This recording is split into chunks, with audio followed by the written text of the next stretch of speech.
Hello, today I have an Anker 737 power bank that doesn't work. I bet that's a surprise to no one. I was going to make a longer video, but if you don't have anything good to say, here's a quick look at a power bank. Trying to get it running again, and yet still plenty of unwelcome commentary. It's going to be a shallow dive. It's definitely not a repair guide, but it'll do joules again. If your power bank is broken like this, recycle it. It isn't safe to keep it anymore. I'm not joking. It could spontaneously combust. It's not foreshadowing. Actually, this one works fine now.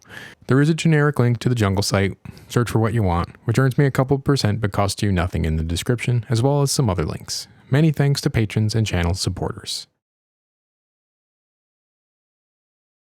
So first off, identify the problem. Well, it's pretty simple. It doesn't turn on anymore. When you plug in a USB cable, it says it's 100% charged. You unplug it, screen goes black, nothing happens. On the outside, it looks good. No damage, no dents, no scratches. It looks almost brand new. I barely use this thing, to be honest. Every time I tried to use it, it was dead. It would recharge though, but yeah, this is a known problem. I did a post on this and lots of people have this problem, but it's evolved. Now, it doesn't even recharge. That nice big display would be great if it could state there's something wrong, but nope, 100% battery health. Well, there's only one thing to do, and that is rip it apart. The glue in this thing, it's not repairable. I'll leave it at that. Once it's open, there's a top circuit board that has a few components. You can't see the main components for converting voltages. They are on the other side of the circuit board, but also covered in some pretty heavy thermal pads, which move the heat to nowhere. No idea. The lower circuit board has a battery management system, or BMS. This serves a few functions. One is to cut the power off if things go foobar, which they have in this case, and it did its job.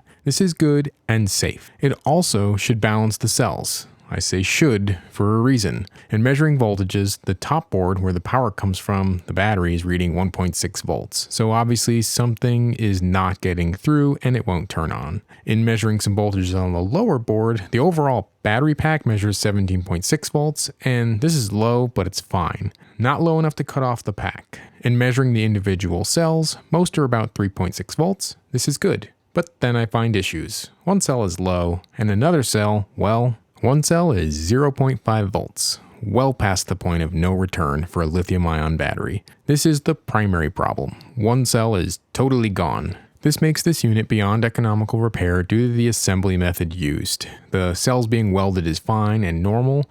You would need new tabs to re-weld the pack, which they're all bespoke tabs for this unit, but they're also welded to the main circuit board, and that's not coming apart in any nice way that won't take a few hours. A few hours of time means buy a new one. The battery pack has cell balancing, but it seems like it's quite ineffective. Plus, the balancing circuit won't operate down to a diode drop voltage across one battery cell, so this is another problem. There's power draw on one battery cell. This battery wasn't bad from the beginning. This happened over time and is an issue with these power banks. This is an older design, so hopefully this is fixed. Oh, all of my newer Anker power banks are also always dead. That's just great. Anyway, it can be revived, sort of. This isn't recommended, but trust me, I'm an idiot, so I'll do it anyway. The explosion containment pie dish is nearby too.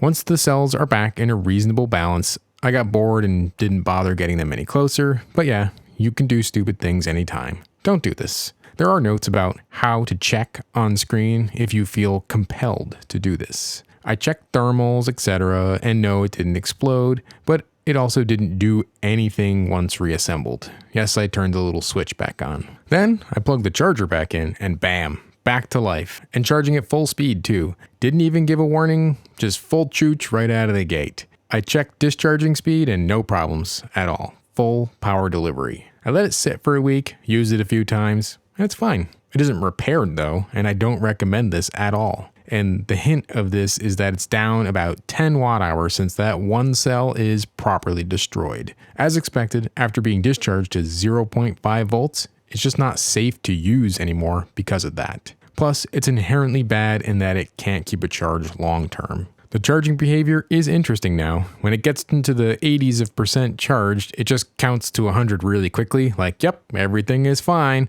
No, it's missing 10% of the battery capacity, and instead of indicating a problem, it says the battery is at 100% health and moves along. I really don't like that. In conclusion, why did this thing fail? I'll leave it up to you to imagine what went wrong here. No, None of the circuitry is broken or damaged, and I don't think it's just one weak battery cell. In the end, the pack did one thing correctly. It bricked itself when the cells went out of balance. This is the safe and correct thing to do. It also didn't allow it to come back at all. But it would be really nice if it could state the obvious error on the screen. It has a damn computer in it. Somebody must have run Doom on here by now, right? So that's about it. I brought it back to functioning for no reason. It's e-waste, it was e-waste already, and it's still e-waste now. Possibly, no, probably, more dangerous since now it powers on. Anyway, I do better understand why airlines are banning these things. In general, they aren't made correctly. If they botch battery management, that is very dangerous. And this is one of the good ones. Think of how bad the bad ones are. This one has a destination date with the recycling plant. Yeah, I've been using it all week, but I store it in a fire-safe cabinet on a concrete floor. Do you have a dangerous battery pack around? Thanks for watching. See you in the next one. Goodbye.